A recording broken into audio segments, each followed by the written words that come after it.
Le titre de ce message, c'est le grand appel à la bonté. Le grand appel à la bonté. Parce que comme nous avons vu, il y a des attributs de Dieu qui se communiquent. Il y a des attributs de Dieu qui doivent aussi être les attributs de l'homme. Et la bonté est un de ces attributs qui doit être notre attribut également. Parce que nous sommes appelés à être des imitateurs de Dieu. Et Dieu est bon. Alléluia. Et ce n'est pas un attribut de sa divinité uniquement. Certains attributs sont des attributs uniquement liés à sa divinité, comme le fait qu'il est immuable, qu'il est souverain, l'acéité de Dieu. Ça, ce sont des attributs qui sont exclusifs à sa divinité. Il y a certains attributs, leur perfection est exclusive à sa divinité. Il est le seul à être parfaitement saint, parfaitement bon, mais il nous invite nous aussi à être saints. Il est le seul à être parfaitement fidèle, mais nous invite nous aussi à être fidèles. Donc nous ne parlons pas de la perfection, nous parlons simplement de l'existence dans la mesure que Dieu demande. Il nous demande lui aussi d'être bon. Alléluia. Donc il y a un grand appel à la bonté. Dites-le, un grand appel à la bonté. Et pourquoi je dis un grand appel? Parce que nous ne sommes pas naturellement enclins à la bonté. Surtout pas envers tous. Et ce que la parole de Dieu nous demande, c'est d'être bon envers tous. Vous êtes étonnés quand vous voyez une mère qui est méchante envers sa fille, n'est-ce pas? Pourquoi? Parce qu'on s'attend à ce qu'une mère soit bonne envers sa fille. N'est-ce pas? Kamaro bobose kateta. Et j'aime la complicité qu'il y a entre les enfants et leurs parents quand ils s'entendent bien. Amen. Quand le petit pasteur se faufile entre les jambes de sa mère, je lui dis non, laisse ta mère parce que mais c'est agréable. Vous êtes d'accord? C'est agréable. Est-ce que vous savez que c'est parce que sa mère est bonne envers lui? Parce que même s'il l'aimait, si elle n'était pas bonne envers lui, il va se frotter un peu, mais en regardant, en disant, quand est-ce qu'il va me taper? Vous me suivez? Il va se frotter un peu parce qu'il aime, mais tout en essayant de prendre ses distances parce qu'on ne sait jamais avec elle. N'est-ce pas? Donc, la bonté est quelque chose d'appréciable. La bonté est quelque chose d'agréable. Le problème, c'est que à cause de la chute, ce n'est pas quelque chose qui a été inculqué nécessaire ou qui est naturel envers tous. Et quand nous voyons comment nous sommes capables de bonté envers certains individus, nous voyons que Dieu a quand même nous a permis de garder certains de ses attributs pour nous montrer l'importance de la chose. Si je vous parle de la bonté aujourd'hui, c'est parce que il y a des gens envers qui vous êtes bons, donc vous comprenez ce que je suis en train de dire. Kamezi Kaba. Il est vrai qu'il y a des individus qui sont d'une telle sauvagerie, ils ne savent même pas ce que bonté veut dire. Bonté pour eux veut dire, au lieu de te tuer avec un couteau, je vais utiliser une arme, je vais utiliser du poison, comme ça tu ne sentiras pas de douleur. Vous avez déjà vu ces films dans le temps, ça c'est avant Christ, BC, before Christ. Ces films, ils vous disent, ça va pas te faire mal, ça va pas te faire mal. Le gars, il est en train de vous ôter la vie, non, ça va pas te faire mal. Donc ça, c'est la bonté pour lui. Mais ce n'est pas de ça que nous parlons. La parole de Dieu nous dit ceci dans le psaume 40, verset 5. « Toi, multiplié éternel, mon Dieu, tes merveilles et tes desseins en notre faveur. » Ça, c'est la bonté. Multiplier les merveilles et les desseins en notre faveur. Si nous sommes en train si nous nous demandons, mais oui, être bon, ça veut dire quoi? C'est multiplier les merveilles et les faveurs. Et multiplier les merveilles et les desseins en faveur des autres. C'est agir en faveur des autres. C'est manifester la bienveillance à leur égard. Et il dit ceci, nul n'est comparable à toi. Je voudrais les publier et les proclamer, mais leur nombre est trop grand pour que je les raconte. Et nous sommes beaucoup réjouis de ce passage, du fait que le nombre des bonnes choses que Dieu fait pour nous est trop grand. Nous ne pouvons même pas les raconter. Nous nous réunissons, commençons à dire merci Seigneur, et nous sommes intarissables parce qu'il y a tellement de choses. Et ce qui est intéressant, c'est qu'on a Éphésiens 5, notez-le s'il vous plaît. Notez Éphésiens 5, verset 1. Il y a deux choses de très, très fortes dans ce passage sur lesquelles nous allons, il y a beaucoup de choses, mais nous allons nous appuyer sur ces deux choses. Parce que nous parlons de grand appel à la bonté. Je peux vous assurer, si vous laissez Dieu travailler cela dans votre vie, ça va changer votre vie. Soyez donc des imitateurs de Dieu, puisque vous êtes ses enfants bien-aimés, et vivez dans l'amour en suivant l'exemple de Christ, qui nous a aimés et qui s'est donné lui-même pour nous comme une offrande et un sacrifice dont l'odeur est agréable à Dieu. Nous allons avoir l'occasion de revenir sur ce passage quand nous parlons de l'amour et la nécessité d'aimer. Il y a certaines choses qui vont se recouper entre ces deux messages, mais nous avons pris beaucoup de temps aujourd'hui, donc je suis sûre que je ne vais pas finir ce que j'avais à vous dire aujourd'hui, mais nous ne sommes pas pressés, n'est-ce pas? Amen. Donc, dans Éphésiens 5, nous sommes d'accord sur le fait que Dieu est bon. Nous sommes d'accord sur le fait qu'il a multiplié ses merveilles en notre faveur. Il a multiplié ses projets en notre faveur. Il a multiplié ses desseins en notre faveur. Hallelujah. Thank you, Lord. Il a multiplié ses merveilles en notre faveur. Donc, mais ensuite, il nous dit dans ce passage d'Éphésiens, soyez donc les imitateurs de Dieu. Soyez donc. Donc, qu'est-ce que ça veut dire pour nous? Si nous prenons ces deux passages et nous essayons de les comparer, qu'est-ce que cela veut dire donc par rapport à nous, si nous sommes des imitateurs de Dieu? Comme des enfants bien-aimés, n'est-ce pas?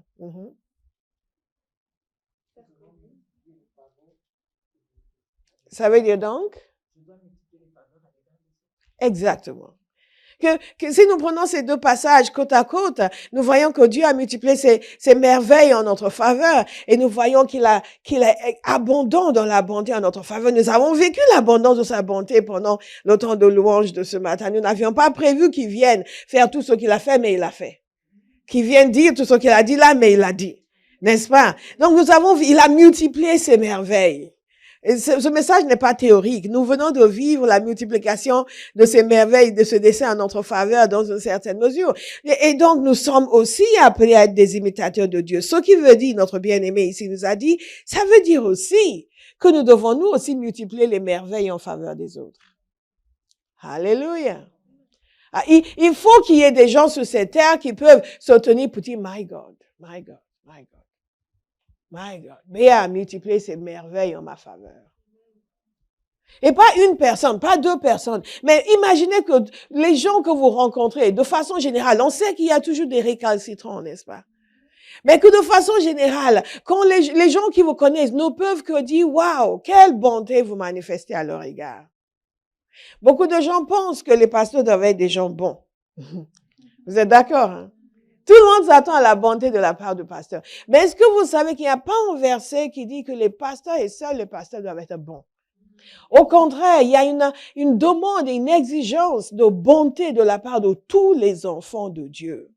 Parce que nous avons bu du même esprit. Regardez ici quand il dit soyez des imitateurs de Dieu. Il dit ceci comme des pasteurs bien-aimés. Comme des enfants bien-aimés. Dites-moi, est-ce qu'il y a un enfant de Dieu ici? Ah, donc si cette parole nous dit comme des enfants bien-aimés, nous sommes censés imiter Dieu. Réfléchissez, est-ce que vous êtes un imitateur de Dieu? Est-ce que vous fonctionnez comme Dieu? Est-ce que vous partagez certains de ces attributs de Dieu? Est-ce que les gens qui vous connaissent peuvent dire, waouh, il est juste comme Dieu? Mais ça ne s'arrête pas là. Nous avons d'abord, ce verset vient avec il vient nous, bam, je ne trouve pas le mot pour le dire, il vient nous injecter quelque chose de fort. Parce que non seulement il nous dit ceci, soyez donc des imitateurs de Dieu, puisque vous êtes des enfants bien-aimés. En d'autres termes, dans la mesure où vous êtes des enfants de Dieu, la chose la plus logique, la plus normale, c'est que vous commenciez à fonctionner comme Dieu. Agir comme Dieu, parler comme Dieu, penser comme Dieu, traiter les gens comme Dieu les traite. Faire comme Dieu. Dès lors où vous êtes ces enfants bien-aimés, c'est la chose la plus logique. Dites logique. Logique. Parfois, mais pourquoi on demande aux gens de faire ça? Parce que tu es un enfant bien-aimé. Et que c'est ce que Dieu veut. C'est ce que Dieu veut faire. Donc tu es là sur terre, tu vas le faire. C'est normal. Alléluia. Comme ces enfants bien-aimés. C'est logique, c'est normal. Maintenant, ça ne s'arrête pas là. Il dit ceci, et vivez dans l'amour en suivant l'exemple de Christ. Donc, il n'y a même pas d'échappatoire. Il dit, faites comme Jésus. Faites comme Jésus. Et qu'est-ce qu'il nous a dit concernant Jésus? Acte 10, 38. L'apôtre Pierre qui est en train de dire aux gens de la maison de Corneille qu'il savait ce qui s'était passé ces derniers temps. Il dit comment Dieu a oint d'Esprit Saint et de puissance Jésus de Nazareth, qui allait de lieu en lieu faisant le bien et guérissons tous ceux qui étaient opprimés par le diable, car Dieu était avec lui. Dans ce passage, nous voyons un résumé de la vie de Jésus sur terre. Pas de sa mort et de son sacrifice, mais de sa vie sur terre. Et ce passage résume simplement en disant ceci: il allait de lieu en lieu, faisant le bien. Alléluia.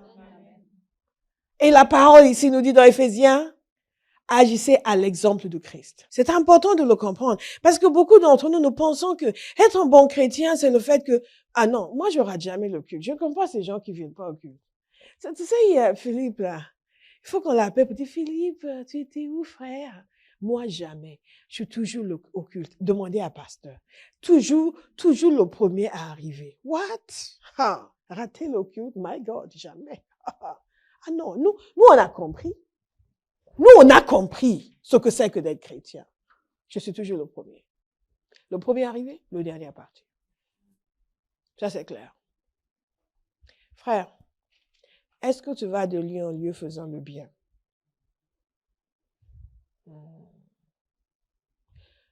Guérissons, restaurant, délivrant les gens, apportant l'évangile. Est-ce que tu le fais? Non, mais de toute façon, moi, je suis fidèle. Demandez à pasteur, moi, je suis fidèle. En culte que je rate jamais, une réunion de prière jamais. Est-ce que tu vas de lieu en lieu faisant le bien? C'est la question que nous sommes censés nous poser. Parce que c'est facile pour nous de dire, ouais, nous sommes censés être bons. Amen, gloire à Dieu, nous sommes censés être bons. Et ne pas l'être. Et ne pas être gênés par le fait que nous ne le sommes pas. Je peux vous dire que non seulement dans ce que nous ne faisons pas, mais dans notre façon de penser, de fonctionner, d'agir, la grande majorité d'entre nous chrétiens, nous sommes en désobéissance totale vis-à-vis du Seigneur. La vie que nous menons ne correspond absolument pas à ce que Dieu demande. Absolument pas. Parce que quelqu'un nous a menti, nous a dit que ce qui intéresse Dieu, c'est que nous venions au culte bien habillés, que nous chantions et que nous dansions et que nous repartions chez nous tranquilles et bénis. Et que c'est ça qui intéresse Dieu. Non. Ça, c'est bon. Mais ce n'est que la pointe de l'iceberg. Parce qu'il y a une dimension de représentation qui doit être manifeste à travers nos vies. Quand Dieu a créé l'homme, il lui a tout confié. Il lui a confié la gestion de tout. Il lui a confié la production de tout. Il a confié le développement de tout. En fait, la terre est à l'homme et tout ce qu'elle contient. Et les êtres humains qui y habitent appartiennent à Dieu, mais Satan les a subjugués. Et Dieu a toujours ce désir de faire le bien. Et nous allons évoquer plus en détail la semaine prochaine, mais aujourd'hui, je vais vous lire beaucoup de versets pour que vous soyez convaincus qu'il faut changer votre manière de fonctionner et commencer à être préoccupé par la bonté. En quittant cette terre, Jésus, il est venu sur terre pour faire le bien. Il est allé partout faisant le bien.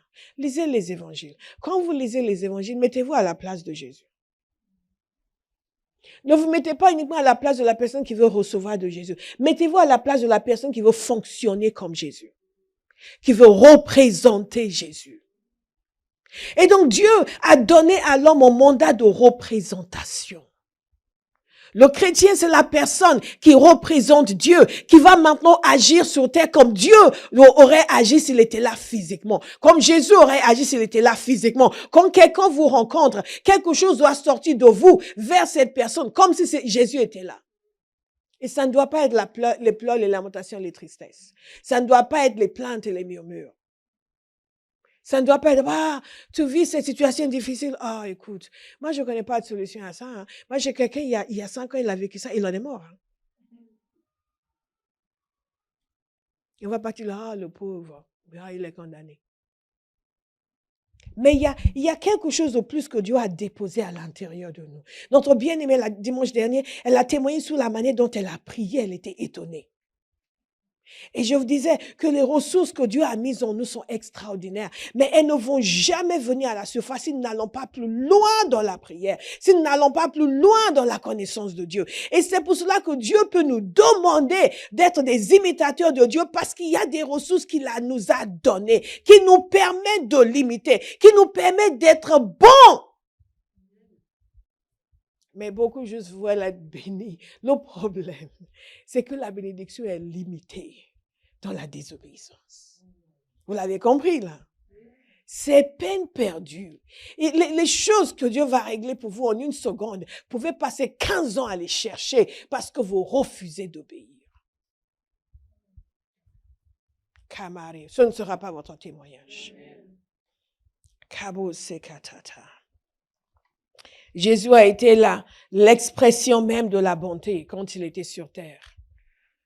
Et la parole dit que nous devons fonctionner à l'exemple de Christ. Caribou. Éphésiens 2, 10 nous dit ceci, en réalité, c'est lui qui nous a fait. Nous avons été créés en Jésus-Christ pour des œuvres bonnes que Dieu a préparées d'avance afin que nous les pratiquions. Je suis en train de poser un fondement pour que vous compreniez que cet appel à la bonté est un appel auquel nous devons répondre avec nos tripes. Kama sekunta. Parce que Éphésiens nous dit ici, Éphésiens 2, l'apôtre Paul nous dit ici, qu'il nous a créés en Jésus-Christ pour des œuvres bonnes. En d'autres termes, quand vous êtes né de nouveau, il y a des choses bonnes que Dieu a déjà prévues que vous êtes censé faire. Quelqu'un me suit ce matin? OK. Ici, c'est pas une église où on vous dit, demain, ton compte bancaire sera rempli. Demain, je te dis avant même la fin de cette soirée, 3 comptes bancaires te seront présentés et tous seront remplis. Je dis tous seront remplis. Tous seront remplis. Ma sœur, même si tu es dans la fornication, même si tu es dans l'adultère, ton Dieu est miséricordieux. Il remplit tous tes comptes bancaires. Tu n'as pas à te soucier. Le jour où tu viendras te repentir, il va te recevoir. Tu peux continuer ta vie, mais laisse juste Dieu te bénir. C'est faux, hein?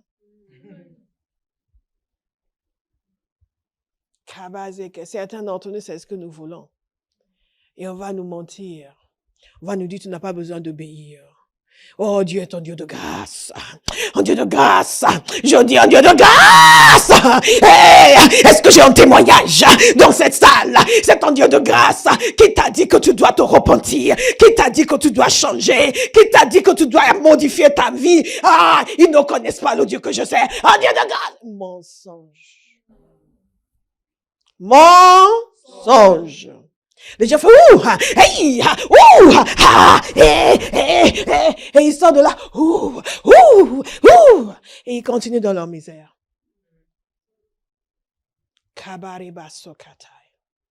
Nous voulons plaire à Dieu. Nous ne voulons pas le gruger. Je vais vous dire une chose. Même si Dieu ne nous demandait pas de lui plaire, nous devrions insister pour lui plaire. Vous me suivez? Nous devrions insister pour lui plaire. Nous sommes à la même page. Donc, la parole de Dieu nous dit qu'il y a des œuvres bonnes qu'il a préparées d'avance pour nous. Ce qui veut dire que Dieu n'a jamais créé un être irresponsable. Il n'a jamais sauvé quelqu'un pour le plonger dans l'irresponsabilité, dans la consommation effrénée des bontés divines, sans lui demander à lui quelque chose. Quand vous éleviez vos enfants, du moins j'espère, vous leur donnez des tâches à faire, parce que vous voulez leur apprendre la responsabilité. La parole de Dieu nous dit que Dieu nous a donné des choses à faire, des bonnes choses. Parce que si nous sommes faits en l'image de Dieu et que nous sommes rachetés, cela veut dire que ce que nous avions perdu par la chute doit être restauré en nous. En d'autres termes, l'image de Dieu, le Dieu de bonté, la bonté, le désir de bonté doit renaître à l'intérieur de nous. Et c'est pour cela qu'il nous a dit qu'il a préparé des bonnes œuvres afin que nous les pratiquions. Mais nous irons encore un peu plus loin. Je vais vous lire encore quelques passages. Pour que nous comprenions que ce n'est pas... Il y a beaucoup de choses qui gangrènent l'Église, les comportements, des attitudes. Et les gens se trouvent justifiés dans ces mauvaises attitudes qui n'ont rien à voir avec la bonté que Dieu nous demande. Dites à quelqu'un, sois bon envers moi, sois bon envers moi. Sois bon envers moi. Je savais que j'allais avoir beaucoup de réponses à ça. Dites à quelqu'un de sois bon envers moi. Et dites à quelqu'un, je serai bon envers toi. Alléluia. Je vais vous lire un passage dans 1 Timothée 6, verset 17. J'espère que tous vont dire qu'ils sont concernés par ce passage. Ce passage nous dit ceci: aux riches de ce monde, ordonne de ne pas être orgueilleux et de ne pas mettre leur espérance dans les choses incertaines, mais dans le Dieu vivant, qui nous donne tout avec abondance pour que nous en jouissions. Ordonne-leur de faire le bien, d'être riches en belles œuvres, de se montrer généreux, prêts à partager.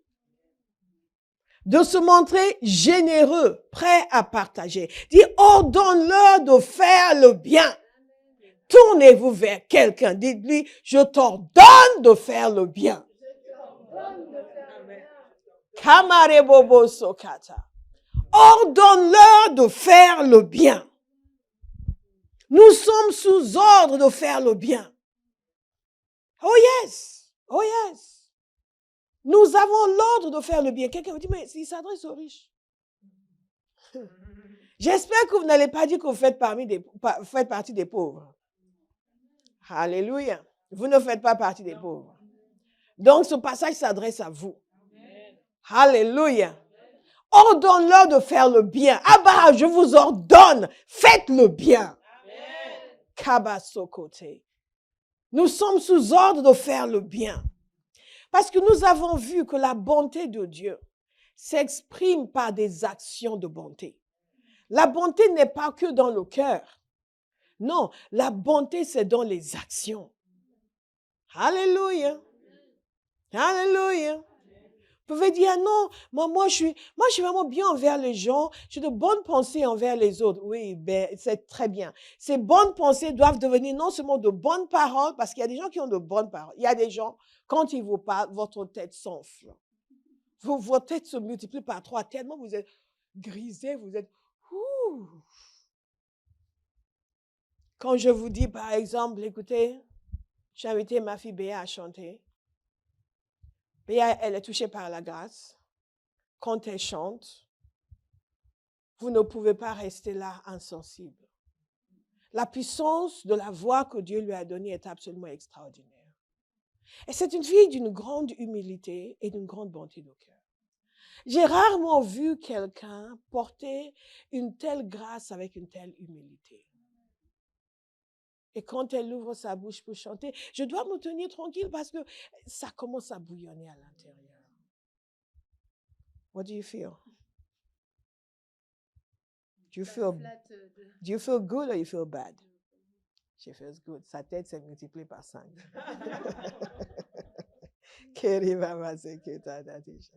Et ce n'est pas faux d'ailleurs ce que j'ai dit. Est-ce que vous me suivez? Donc, nous pouvons dire certaines choses, mais il faut agir aussi en conséquence. Maintenant, je dis tout cela sur Béa, et dès qu'on sort d'ici, toi, ce que je vais te faire? Toi, ce que je vais te faire? Toi, hé, tu chantes, hein? Mais écoute, c'est parce que tu as une belle voix que tu penses que, hein? Et tout de suite, c'est, Est-ce que c'est la bonté? Non. Est-ce que c'est la bonté? Non. Alléluia. Donc, au-delà de nos paroles, parfois les gens, pasteur, merci vraiment, je suis bénie, je suis touchée, merci. Est-ce que c'est la bonté? Non. La bonté va se manifester dans ce que vous allez faire. Et nous allons entrer dans plus de détails la semaine prochaine sur ce que le Seigneur nous a montré, comment nous agissons pour manifester la bonté. Certains m'ont déjà précédé en parlant du fait que nous allons prêcher l'évangile. Eh oui, hein. Eh oui, hein. Eh oui, hein. Eh oui. Alors, il n'y a aucune bonté en nous si nous ne nous soucions pas du sort des gens qui sont perdus. Nous sommes extrêmement déficitaires en bonté.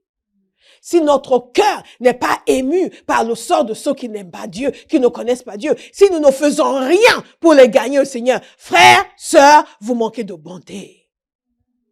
Cabaz, y compris bonté, là.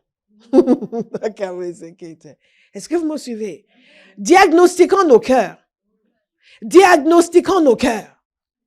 Le fait que les gens ne connaissent pas Dieu, si ça ne vous dérange pas, il y a un déficit de bonté. Parce que c'est à cause de sa bonté que Jésus est venu nous sauver. Mais on va continuer. Ils m'ont fait sortir de mon plan de message. Écoutez, et qu'est-ce qu'il nous a dit ici? Il nous a dit donc, à nous qui sommes riches, de faire le bien. D'être riches en belles œuvres. Vous comprenez? Au cas où ils n'ont pas compris, c'est pas juste faites un peu de bien. C'est qu'il faut être riche en belles œuvres. Ce qui veut dire, on doit faire le bien en abondance. Quelqu'un va commencer à se reconfigurer, se recalibrer et se poser des questions pour dire combien de bonnes choses est-ce que je fais pour les autres? Dans quelle mesure est-ce que les gens reçoivent du bien de moi? Est-ce qu'il y a une abondance de bonnes choses qui se dégagent de ma vie? Je peux vous assurer que ce n'est pas le cas de la majorité d'entre nous. Nous sommes trop préoccupés par notre existence.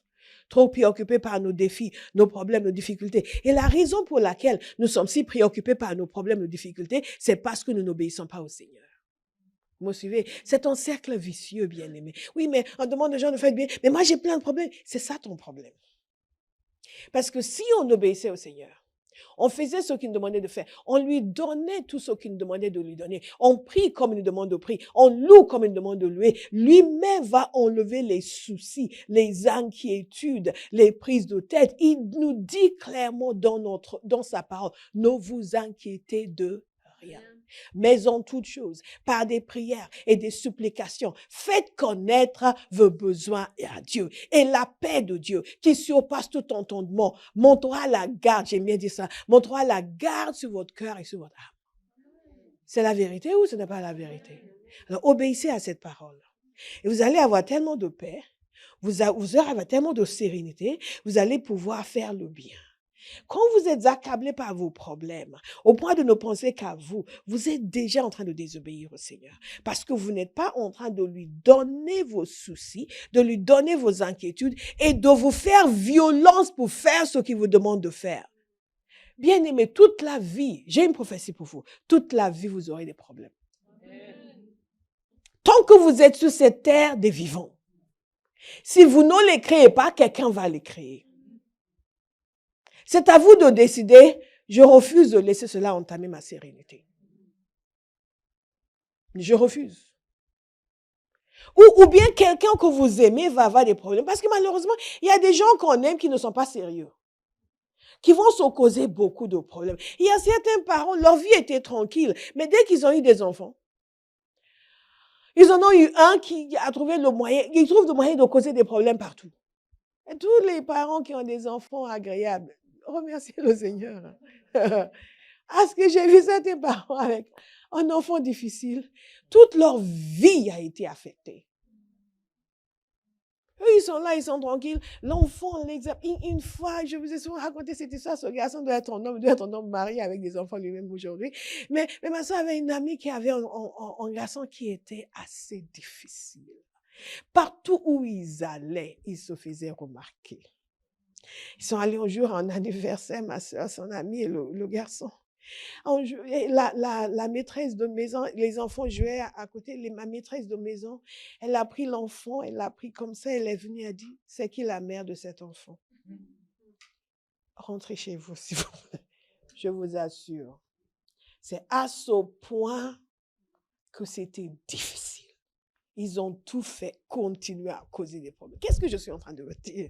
Que sur cette terre des vivants, vous aurez toujours des problèmes à gérer. Si vous attendez de régler vos problèmes avant de décider de commencer à manifester la bonté, vous allez vivre dans la désobéissance toute votre vie. C'est un choix de dire, je vais me laisser remplir par le Saint-Esprit. Je vais lui donner mes soucis et mes inquiétudes.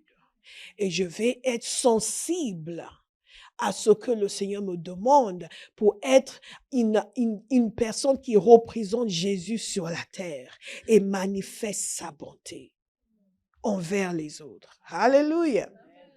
Dites imitateur de Dieu. Vous vous rendez compte? Imitateur de Dieu. Imitateur de Dieu. Ça, c'est un badge à porter. Imitateur de Dieu. J'ai montré un duo à Bia et Olive, au groupe de louanges. Je leur ai montré un duo de père et fils. Sur YouTube, il y a ce garçon et son père, c'est une complicité extraordinaire. Les deux chantent merveilleusement bien.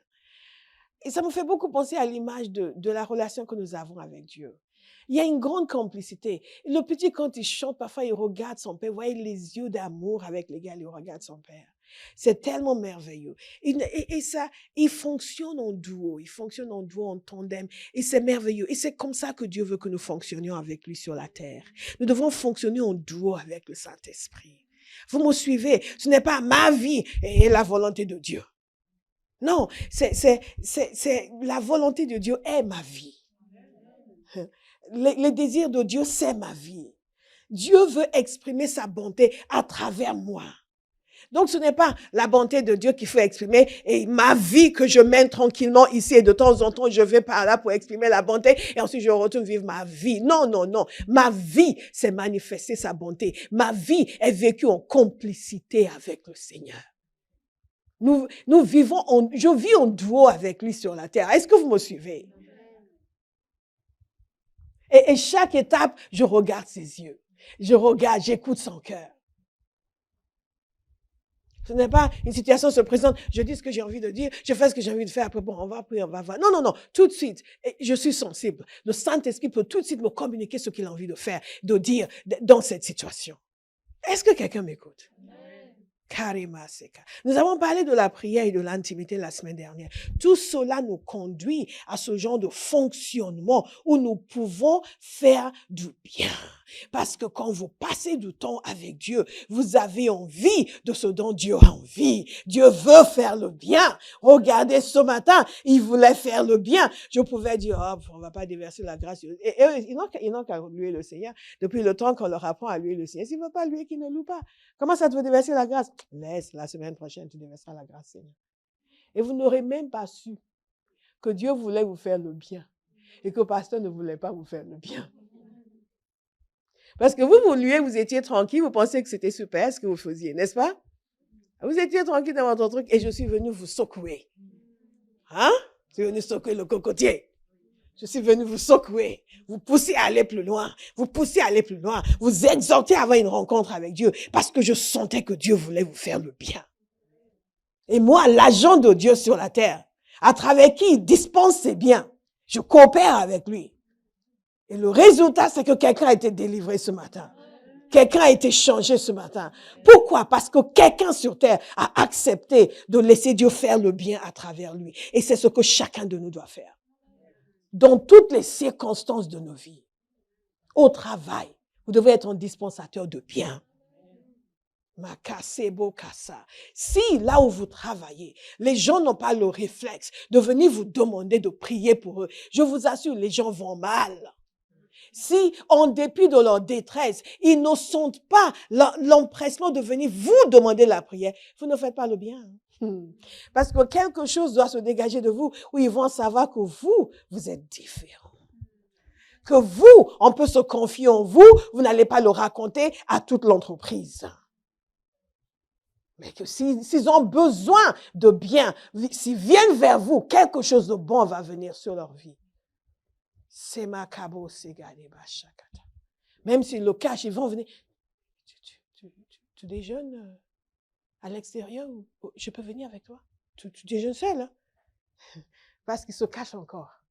Ils ne veulent pas que les gens sachent qu'ils viennent demander la prière. Mais ils viendront quand même. Ils viendront quand même parce que vous avez pris votre rôle d'être imitateur de Dieu, de dispenser le bien. Quand on a un désir de plaire à Dieu, inéluctablement, on aura le désir de faire le bien. Parce que c'est une des choses que Dieu vous communique dans le lieu secret. Vous ne pouvez pas fréquenter le lieu secret et ne pas avoir ce cri brûlant en vous de faire du bien à l'humanité.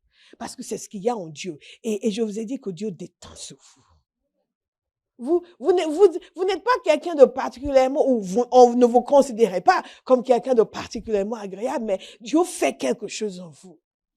Vous savez, dans ma famille, si on avait pensé à la personne qui serait dans le ministère, ils auraient choisi ma sœur.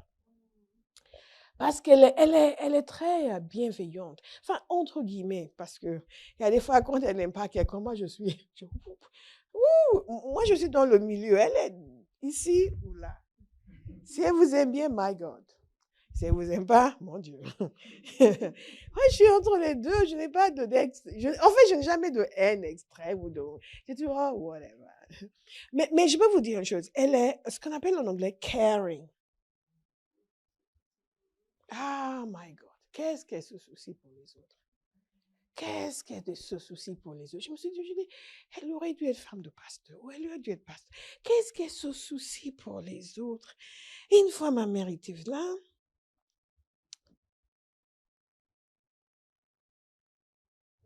non, ce n'était pas ça. Mais il y avait une situation. Je me souviens plus exactement. Je pense que ça concernait ma mère. Mais c'était presque toutes les heures qu'elle appelait pour demander, pour vérifier que tout allait bien, tout allait bien. Moi, j'ai prié, j'ai confiance en Dieu. J'appellerai l'après-midi, peut-être le soir, mais elle, toutes les heures, pour vérifier que tout va bien, pour ceci. Mais, est-ce que vous me suivez? Mais ça, c'est sa nature. Et certains ont dit, oui, mais moi, ce n'est pas ma nature. Non, non, non. C'est au-delà de ce qui est naturel. C'est surnaturel. C'est surnaturel. C'est surnaturel. Et quand vous commencez à côtoyer Dieu, il injecte ça en vous. Donc, parfois, je demande aux gens, en tel, vous l'avez eu, en tel, non, non, non. Vous n'y aviez même pas pensé. Moi, naturellement, je n'étais pas comme ça. Naturellement, je dis, whatever. See you. Whenever. Mais d'après la nouvelle naissance, quelque chose a changé. J'ai commencé à vouloir faire du bien aux gens. Même sans entrer dans le ministère, avant le ministère n'était même pas l'horizon. Tout de suite, j'ai ressenti le désir d'aider les gens. Toujours vouloir aider les gens, vouloir aider les gens. C'est quelque chose que Dieu crée en nous. Nous sommes faits pour faire le bien. Donc, quelqu'un doit tuer l'égoïsme. Cette idée selon laquelle, oui, mais moi, tu n'as pas assez de temps dans ta journée pour t'occuper de tes affaires. Mais si tu ne t'occupes que de tes affaires, tu n'auras jamais le temps. Parce qu'il y a une grâce que Dieu nous donne qui nous fait gagner du temps. Quand on est en phase avec lui, quand on lui donne ce qui est à lui, dans la louange, dans l'adoration, mais dans l'aide qu'on va apporter aux autres. On est la main de Dieu, on est les yeux de Dieu, on est la voix de Dieu pour dire une parole qui va restaurer une vie. Et vous pensez que Dieu va vous laisser et ne va pas venir à votre secours quand vous faites ce genre de choses? Vous vous rendez compte de quoi nous nous privons parce que nous sommes obsédés par nous-mêmes et on ne s'occupe pas des gens? Quand vous êtes obsédé par vous-même, vous êtes le seul à être obsédé par vous-même. Mais quand vous êtes obsédé par la volonté de Dieu, pour faire du bien, parce que la parole de Dieu nous dit que ces belles œuvres ont été préparées d'avance afin que nous les pratiquions. Donc, si nous ne les pratiquons pas, nous sommes dans la désobéissance. Si nous les pratiquons, nous sommes dans l'obéissance. Et toutes les bénédictions de l'obéissance viennent sur nos vies. Nous allons faire le bien. Et nous allons vouloir faire le bien. Nous n'allons pas faire le bien en rechignant, en serrant les dents. Oui, bon, on est censé faire le bien, donc on va... Ça va? Tu vas bien? Il va bien.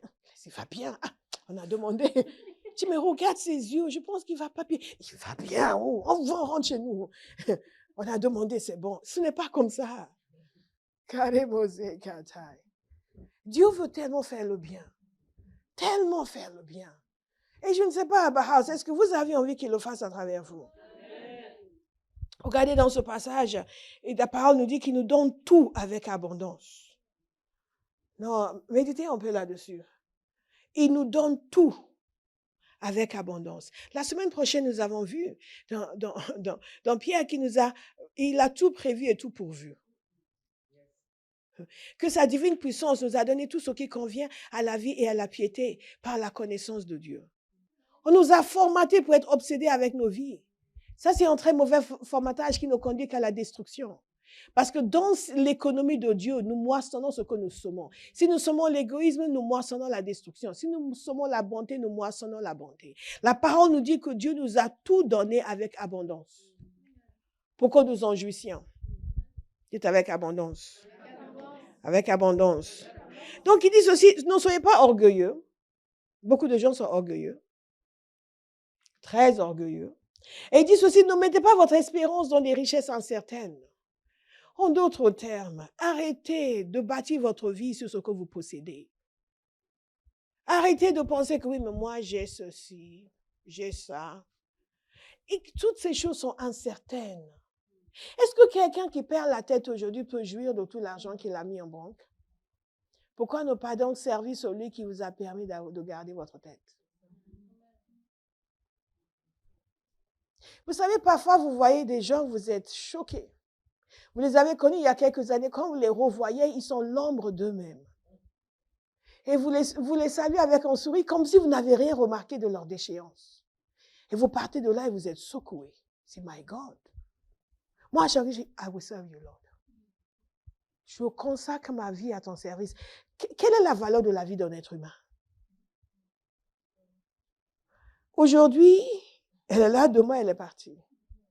Dernièrement, ils ont fait les obsèques d'une chanteuse très connue.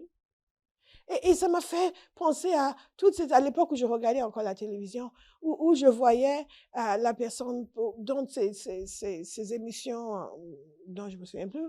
Et je me disais, my God, nous sommes tous de passage sur la terre. Ne vous laissez pas accaparer par des choses terrestres au point où vous oubliez que nous ne sommes que de passage. Combien de gens est-ce que vous avez connus qui étaient connus, célèbres, qui semblaient être immortels? Même les immortels ne sont pas immortels. Qui semblaient être immortels, mais qui aujourd'hui n'existent plus. Quel est le bilan de leur vie? Un chrétien ne doit pas être quelqu'un accaparé par les soucis de tous les jours. Un chrétien ne doit pas être quelqu'un accaparé par son bien-être, à l'exclusion de l'appel de Dieu à vivre une vie de bonté. Nous pensons toujours que, non, moi je peux pas, moi je peux pas, moi je suis pris, moi j'ai pas le temps. Non, non, non, non, non. Et en plus, cela commence à l'intérieur. Nous ne pouvons pas faire le bien si nous n'avons pas gagné en bonté à l'intérieur. Donc la transformation, la contemplation de Dieu, la connaissance de Dieu, par laquelle Dieu opère un changement en nous. Comme ce que je vous ai dit, quand je me suis converti, je me suis découvert ce désir d'aider les gens. Tout de suite, j'ai eu ces pensées, voilà ce que je vais faire pour aider les gens. L'Esprit de l'Éternel opère cela en nous. Ok, pour certains d'entre nous, c'est immédiat. Pour d'autres, ça prend du temps, mais il faut que ce soit réel pour vous. Kaba ce côté. C'est comme, je dis souvent, dans les églises, les gens arrivent, tout le monde cherche pour qu'on leur fasse du bien. Et c'est normal. Si vous avez un besoin, attendez-vous à ce que le bien vous soit fait. Mais pensez aussi, quel bien est-ce que moi je peux faire? Quel bien est-ce que je peux faire à cette maison, à cette assemblée? Quel bien est-ce que je peux faire? Juste dire, c'est merveilleux. Ce n'est pas de faire du bien. Hein. C'est faire quelque chose de concret. Et le faire avec empressement. Nous en parlerons la semaine prochaine. Alléluia. Donc, je vous ordonne de faire le bien. Conformément à la parole de Dieu. Je vous ordonne de faire le bien, d'être riche en belles œuvres, de vous montrer généreux, prêt à partager. Alléluia. Généreux. Montrez-vous généreux. Montrez-vous généreux. Alléluia. Kamasokote shikata. Montrez-vous généreux, prêt à partager. Posez-vous la question. Telle personne, quelle grâce est-ce qu'ont été libérées dans sa vie à travers moi? Quelle grâce! Parce que si nous pensions davantage à cela, nous n'allons pas dire les choses que nous disons sur les autres. Posez-vous la question, quel bien est-ce que j'ai fait à cette personne? Quel bien est-ce que cette personne m'a fait? Mais quel bien est-ce que la personne a reçu de moi?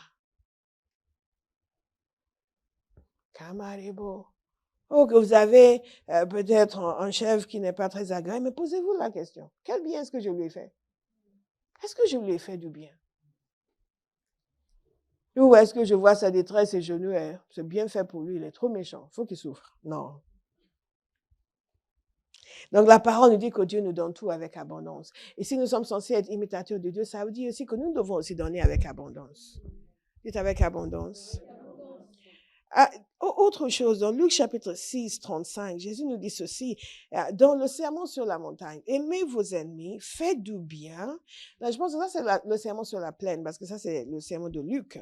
Faites du bien, faites du bien, faites. C'est Jésus qui le dit, pas Pasteur Bola, faites. Et prêtez sans rien espérer en retour. Je dis toujours que quand les gens viennent m'emprunter de l'argent, je ne m'attends pas à qu'ils me le rendent. S'ils le rendent, c'est tant mieux. Et ça m'a permis d'avoir un cœur tranquille.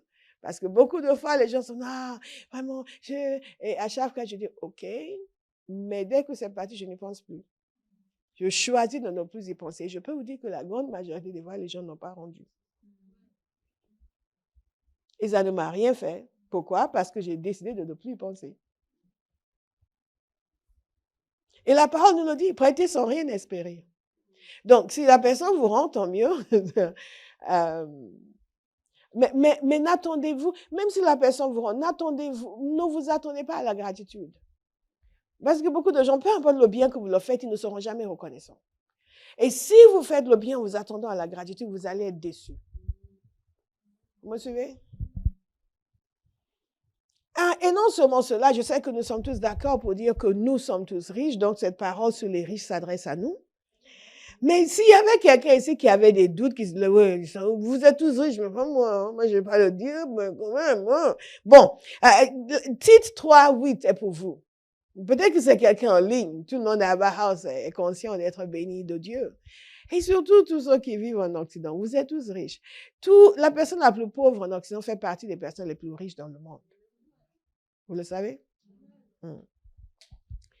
Dans Tite chapitre 3, verset 8, il nous a dit ceci, cette parole est certaine et je veux que tu te montres affirmatif là-dessus, afin que ceux qui ont cru en Dieu s'appliquent à pratiquer de belles œuvres. Voilà ce qui est bon et utile aux hommes. Ceux qui ont cru en Dieu s'appliquent à pratiquer de belles œuvres. Ils doivent s'y appliquer. Et il dit, il faut être affirmatif. Il faut être catégorique. Donc, quand vous êtes à Abba House, vous êtes censé faire le bien. Vous commencez d'abord en faisant le bien à votre église, en faisant le bien aux frères et sœurs. Je vais terminer ce matin avec quelques exhortations à la bonté pour que vous les notiez, que vous les méditiez. Nous allons revenir sur les différentes, ce que la parole nous dit concrètement, parce que quand on dit soyez bon, amen, on va être bon. On va être bon. Mais nous devons pouvoir nous examiner dans des situations concrètes. Nous avons dit tout à l'heure que si vous ne faites rien pour gagner des gens en Christ, vous n'êtes pas bon. Ça, parce que s'il y a une chose que nous sommes censés faire pour manifester la bonté de Dieu, c'est en cela que Dieu a manifesté principalement sa bonté envers nous, en nous sauvant, en nous rachetant, c'est en nous impliquant pour que d'autres soient rachetés et qu'ils soient sauvés. Alléluia. Et ne dis pas, oui, mais bon, ça ne veut pas dire qu'on n'est pas, ça veut dire que tu n'es pas bon. Donc, le tout, c'est de l'accepter, Seigneur, travaille-moi. Mets en moi le désir d'aider les gens.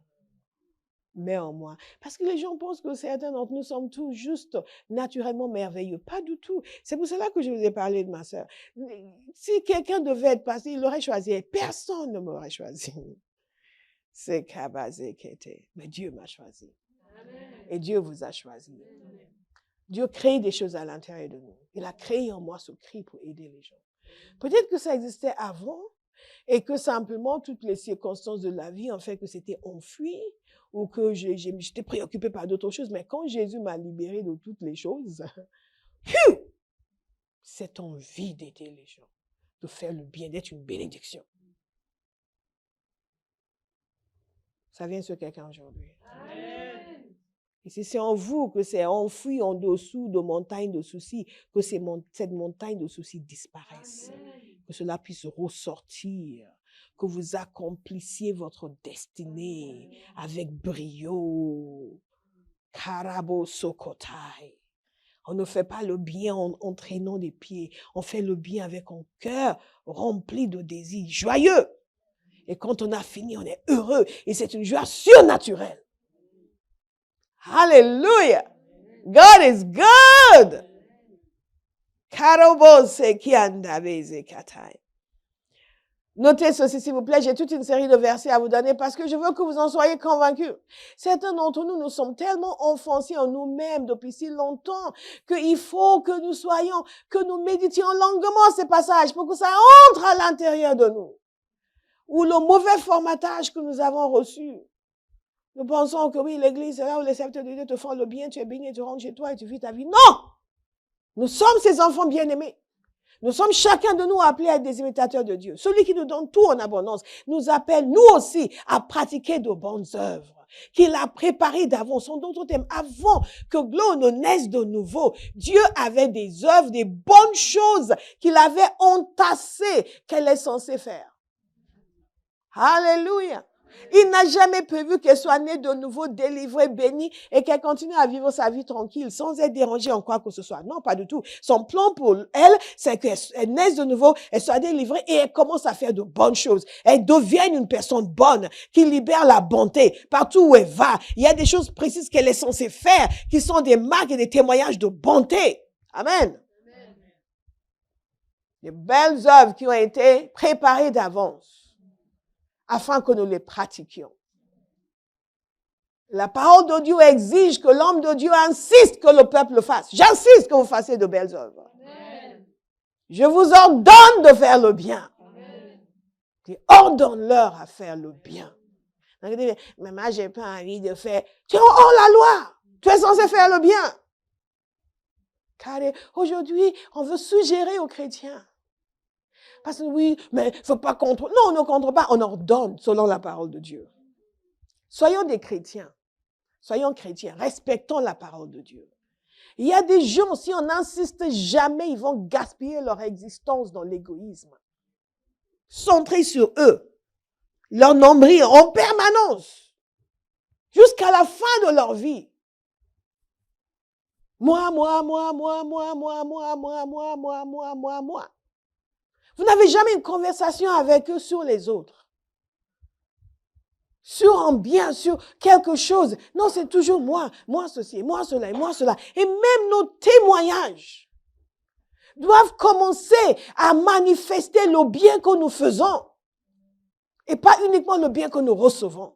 Si vous ne vous souvenez de rien, souvenez-vous de ceci. Vous avez reçu l'ordre de faire le bien. Amen. Nous sommes des imitateurs de Dieu. Luc 6, 35, c'est le passage que je viens de lire. Et il dit ceci, votre récompense sera grande. Vous voyez, nous voulons tous moissonner là où nous n'avons pas semé. Seigneur, fais ceci pour moi. Seigneur, fais ceci pour moi. Seigneur, agis dans ma vie. Seigneur, fais ceci. Et Dieu nous dit, fais le bien. Et si tu fais le bien, tu auras une récompense. Et elle sera grande. Beaucoup d'entre nous, nous ne savons pas que la récompense que nous recevons lorsque nous faisons le bien, c'est la réponse aux besoins que nous avons. Et il faut être réveillé. Vous me suivez? Il y a des choses que Dieu va te demander de faire, tu vas faire le bien. Et il va te récompenser. Et cette récompense, c'est la réponse au sujet de prière que tu avais, que tu allais présenter au Seigneur, que tu n'avais même pas encore présenté. Mais la récompense va venir. Tu vas faire, wow, mais j'allais juste demander au Seigneur ça. Mais c'est la récompense. Dites récompense. Beaucoup de chrétiens ne reçoivent jamais de récompense. Certains d'entre nous sont bénis simplement par tolérance. Ce n'est pas une récompense. Je prie que vos voix, vos pensées, vos actions plaisent tellement à Dieu que les récompenses commencent à pleuvoir. Amen. Alléluia. Amen. Jésus dit, faites du bien sans rien espérer en retour. Donc, quand quelqu'un vous réagit mal, alors que au début, ça me faisait mal, quand j'ai dit, mais je comprends te doing this. J'ai compris, non, ma récompense vient de Dieu, pas d'eux. Donc, qu'ils soient reconnaissants, qu'ils soient pas reconnaissants, qu'ils soient mauvais, qu'ils soient pas mauvais, whatever. Jésus a dit, si vous faites le bien, vous n'espérez rien en retour, votre récompense sera grande. Dieu va toujours vous récompenser. Dieu va toujours vous récompenser. C'est la raison pour laquelle certaines personnes qui ont compris ne vont jamais arrêter de faire le bien, en dépit de ce qui pourrait, même si ça leur cause des problèmes, c'est pas grave, parce que Jésus a dit, la récompense sera grande. Ah baba. C'est pour ça que la parole nous dit, ne vous lassez pas de faire le bien. Dites à quelqu'un, ne te lasse pas. Ne te lasse pas. Ne te lasse pas. Dans 1 Thessaloniciens 5, verset 15, nous apprenons, donc la première chose dans ces exhortations à la bonté, c'est que nous sommes exhortés à une bonté qui n'est pas égoïste. Donc, prêtez sans rien espérer en retour. Votre récompense sera grande et vous serez fils du Très-Haut, car il est bon pour les ingrats et pour les méchants. Donc, est-ce que nous sommes bons envers les gens qui seront bons envers nous? Non. Nous sommes bons envers tout le monde, y compris ceux. Nous savons qu'ils ne seront pas bons envers nous. Mais nous sommes bons envers eux quand même, parce que nous ne le faisons pas pour la réciprocité. Mais Jésus, lui, nous dit qu'il y a une réciprocité divine, mais pas humaine. Et donc, nous moissonnons ce que nous sommons. Mais pas de la même façon. Vous pouvez bénir quelqu'un aujourd'hui, la personne peut mal agir, ça n'a rien changé, parce qu'il y aura une récompense. Quelqu'un d'autre viendra vous bénir. Est-ce que vous me suivez? C'est le principe du royaume. Donc, on ne se lasse pas de faire le bien. On n'arrête pas de faire le bien. On continue. D'abord parce que nous sommes des fils du Très-Haut. Si j'arrêtais de faire du bien, je suis en train de dire que je ne suis plus fille de Dieu. Vous me suivez? C'est inhérent à la nature d'un enfant de Dieu de faire le bien. Amen. C'est pour ça qu'on continue de faire le bien. En dépit de tous les gens qui nous ont fait le mal. Après qu'on leur ait fait du bien, on continue de faire le bien. Parce que c'est la nature d'un enfant de Dieu de faire le bien. Est-ce que quelqu'un comprend?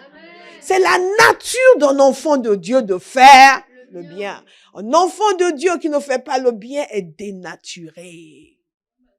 C'est anormal. C'est la nature d'un enfant de Dieu de faire le bien.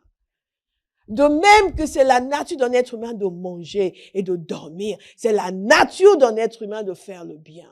Donc, que Béa soit reconnaissante ou pas, je vais continuer à lui faire le bien. Vous me suivez? Ça ne change rien. Je lui fais le bien, pas parce qu'elle est bonne, mais parce que je suis bonne. Dieu ne nous traite pas selon notre bonté, mais selon sa bonté. Nous ne traitons pas les autres selon leur bonté, mais selon notre bonté. Ce que vous faites n'est pas le reflet des autres, c'est le reflet de vous-même. Comme dit, oui, lui, jamais je ne lui parlerai. C'est vous qui êtes mauvais, pas lui. Oh oui, peut-être qu'il est mauvais, mais si vous étiez bon, vous n'allez pas faire ce que vous avez dit que vous allez faire. Est-ce que quelqu'un me suit? Nous sommes appelés à vivre selon des principes supérieurs, une loi supérieure à la loi des humains. Les humains vont vous dire, je ne lui pardonnerai jamais, je ne lui parlerai plus jamais, j'ai fermé cette porte à toujours. Un enfant de Dieu ne peut pas dire ça. Ça ne veut pas dire que vous restez intime avec la personne. Non, si la personne a son couteau, à chaque fois que vous le voyez, vous mettez une distance respectueuse entre vous et son couteau. Mais de là à dire, je ne lui parlerai plus jamais. Pourquoi? Pourquoi? Il y a des haines, des rancunes que nous nourrissons qui sont contre nature. Et à cause de cela, on n'est pas heureux. Parce qu'on a un fonctionnement qui est contraire à la nature de Dieu qui est en nous. La bonté doit devenir partie prenante de notre être, doit devenir inhérente à nous et partie prenante de tout ce que nous sommes et tout ce que nous faisons. Nous faisons tout notre être. Posez-vous la question, est-ce que c'est bon ce que je suis en train de penser? Est-ce que c'est bon ce que je vais faire? Parfois, vous reprenez le jeûne, mais vous êtes censé être bon. Ça, c'est la bonté. Parfois, la bonté, c'est de reprendre quelqu'un sévèrement. Parfois, ne rien dire, c'est ça qui n'est pas la bonté. Il y a des gens qui vont laisser les gens pourrir leur vie, détruire leur vie. Ils ne leur diront rien parce qu'ils ne veulent pas que la personne soit fâchée contre eux. Ça, ce n'est pas la bonté. Les gens aiment ça. Ils aiment surtout dans les églises. Ils aiment les pasteurs qui leur disent « Ah, magnifique princesse de l'Éternel », alors qu'ils savent qu'elle est en direction enfer. Dites, je vais être bon, comme Dieu est bon. Donc, une bonté non égoïste. La deuxième chose, c'est la bonté, notre bonté doit triompher du mal. Et c'est ce que je viens de dire. Il nous a dit dans 1 Thessaloniciens 5:15, veillez à ce que personne ne rende à autrui le mal pour le mal. Nous ne rendons pas le mal pour le mal, mais recherchez toujours le bien. Soit entre vous, soit envers tous les hommes. En d'autres termes, à l'intérieur de l'Église, on ne doit pas rendre le mal pour le mal. On ne doit pas dire parce que telle sœur m'a dit ça, moi aussi je vais dire, moi aussi je vais faire. On m'a fait ça, je vais faire. On m'a dit ça, je vais dire. Je vais réagir de telle manière, je vais raconter à tout le monde. Non, ça c'est des comportements de l'enfer. C'est des comportements de l'enfer. Toute parole malsaine, la parole de Dieu dit qu'aucune parole malsaine ne doit sortir de votre bouche. Alléluia. Des propos équivoques. Tout ce qui n'amène pas la vie, la paix, la joie. Ça, c'est mauvais. C'est la méchanceté. Et c'est le contraire de ce que nous sommes censés manifester.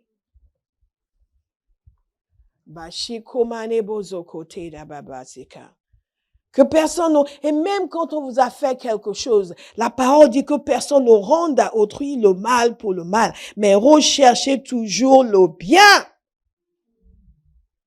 Recherchons le bien à Bauhaus. Ça, c'est être chrétien. Ce n'est pas venir à l'église et prier en langue. Quand on arrête de prier en langue, le reste qui sort de notre bouche, c'est digne pour être jeté dans les égouts. Il y a une question de caractère. Il y a une question de transformation. La sainteté, ce n'est pas simplement éviter la fornication et l'adultère. C'est purifier sa langue. C'est manifester la bonté. Laisser Dieu travailler en nous la bonté. Il y a trop de comportements indignes dans l'Église. Nous avons du mal à gagner les gens qui ne connaissent pas Christ parce que nous sommes aussi pervers qu'eux. Namakoro, ouh, pasteur, c'est du non, c'est vrai. La bonté doit être faite de façon consciencieuse. J'ai un autre verset pour vous. Luc 6, 27, Jésus dit ceci. Mais je vous dis à vous qui m'écoutez, aimez vos ennemis, faites du bien à ceux qui vous détestent. Faites du bien à ceux qui vous détestent. Une fois, j'ai parlé d'un serviteur de Dieu, le Père Hagin, qui avait dit comment, quand il voit que quelqu'un ne l'aime pas, il va faire quelque chose pour lui. Il va faire quelque chose pour l'aider. Il va lui donner un cadeau, quelque chose. Il va manifester l'amour envers lui parce qu'il refuse, lui, d'avoir la même attitude envers la personne. Et il a témoigné du fait qu'à chaque fois qu'il a fait ça, il y a eu un changement.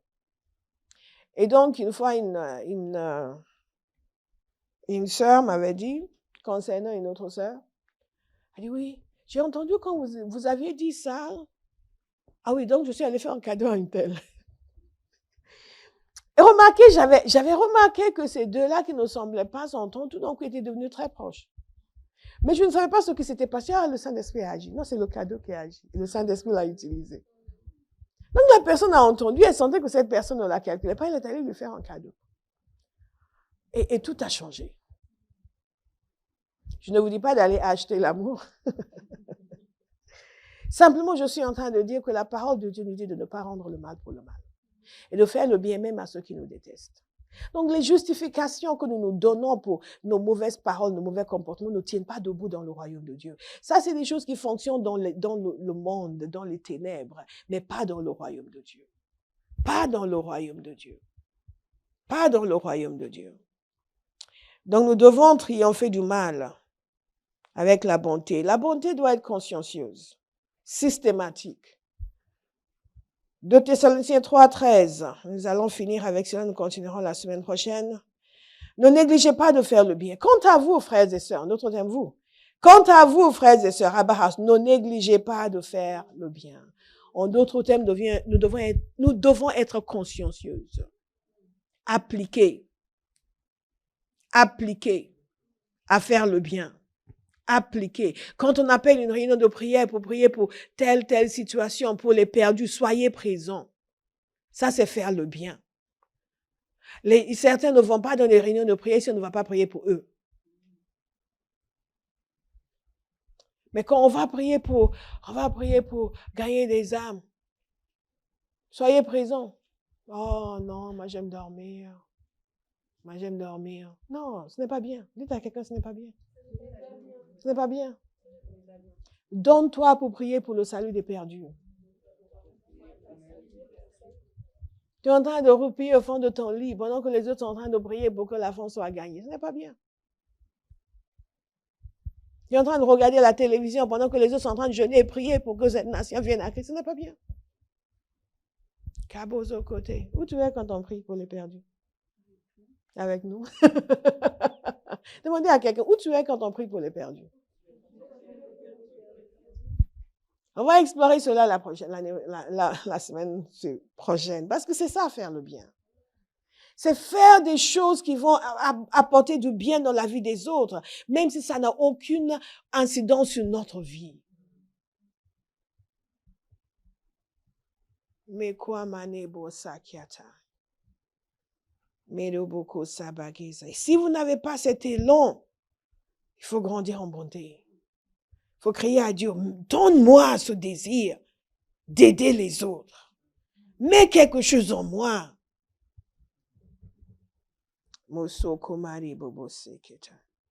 Nous allons voir que faire le bien, cela vient de l'intérieur.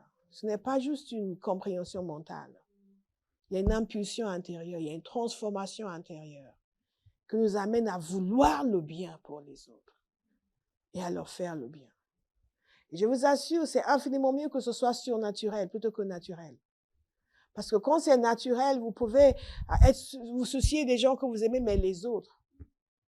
Mais quand c'est surnaturel, que vous les connaissez, que vous ne les connaissiez pas, il y a un élan de cœur à l'intérieur de vous pour leur faire le bien, pour veiller à leur bien-être, est-ce que ça va, comment ça se passe. Et you care, vous y tenez, ce n'est pas juste vous le dites parce qu'il faut le dire.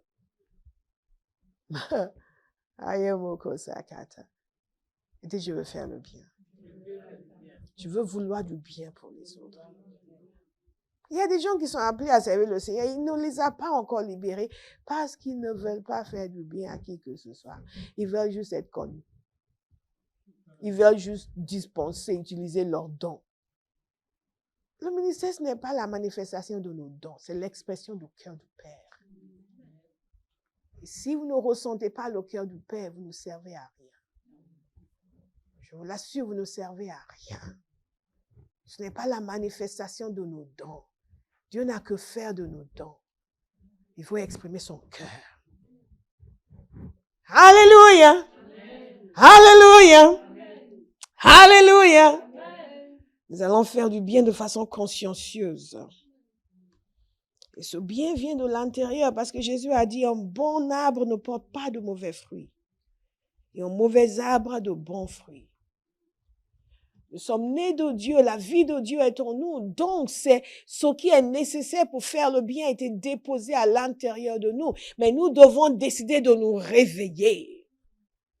De casser le carcan, de casser parfois c'est les expériences passées qui viennent à dire non, fais pas ça, ne pense même pas comme ça, non. Ou parfois c'est la voix de l'ennemi qui vient dire, mais tu as ta vie, tu as tes problèmes. Vous pensez qu'il parle pas aux serviteurs de Dieu aussi? Arrête de prier pour eux, ils sont même pas sérieux. Ils servent même pas. Regarde tout ce qu'il y a à faire dans l'œuvre, ils sont pas impliqués. Pourquoi tu pries? Laisse-les mourir. Eh oui.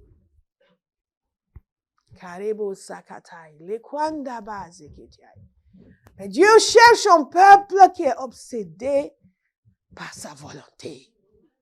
Qui veut que Dieu manifeste son cœur à travers lui.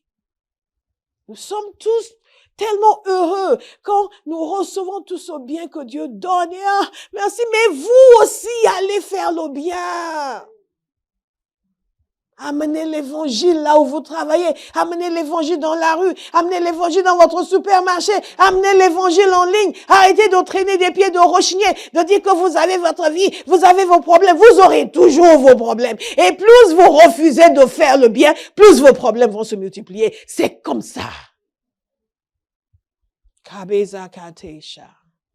Lenegubaba sekatai. Faites le bien. Allez prêcher la bonne nouvelle à toute la création. Faites le bien. Allez prêcher la bonne nouvelle à toute la création. Faites le bien. Les gens meurent à Bauhaus. Les gens vont en enfer tous les jours. Pendant que vous êtes en train de dire, bénis-moi, Seigneur. Oh, merci Jésus. J'ai senti ta présence au culte aujourd'hui. Et vous pensez que c'est ça qui satisfait le Seigneur? Moi, quand je vais rentrer aujourd'hui, Kabasekata, tous ceux qui ont servi, de quelque manière que ce soit, ils ont fait le bien. Mais la question est de savoir, est-ce qu'ils ont fait dans la mesure de ce que Dieu voulait? Parce que si j'étais venu ici ce matin et que je savais que le Saint-Esprit voulait agir, non, mais moi j'ai un message à prêcher, hein, parce que sinon on va finir trop tard et que non, je vais prêcher mon message. Je n'aurais pas fait le bien que Dieu voulait. J'aurais fait du bien, mais pas exactement ce que Dieu voulait. Est-ce que vous me suivez? Arrêtez de vous féliciter. Laissez le Saint-Esprit vous parler. Mais moi je fais ceci, je fais ceci, je fais ceci, je fais ceci. Vraiment. Tout le monde aurait fait, oh, le message était puissant, pasteur. Et le Saint-Esprit aurait fait, tu as bloqué ce que je voulais faire.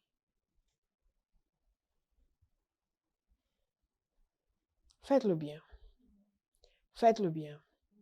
Faites le bien. Faites le bien. Faites le bien.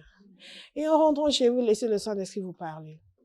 Nous avons déjà beaucoup prié aujourd'hui, donc nous allons finir. Laissez le Saint-Esprit vous parler. Et vous montrer dans quelle mesure lui estime que vous êtes en train de faire le bien.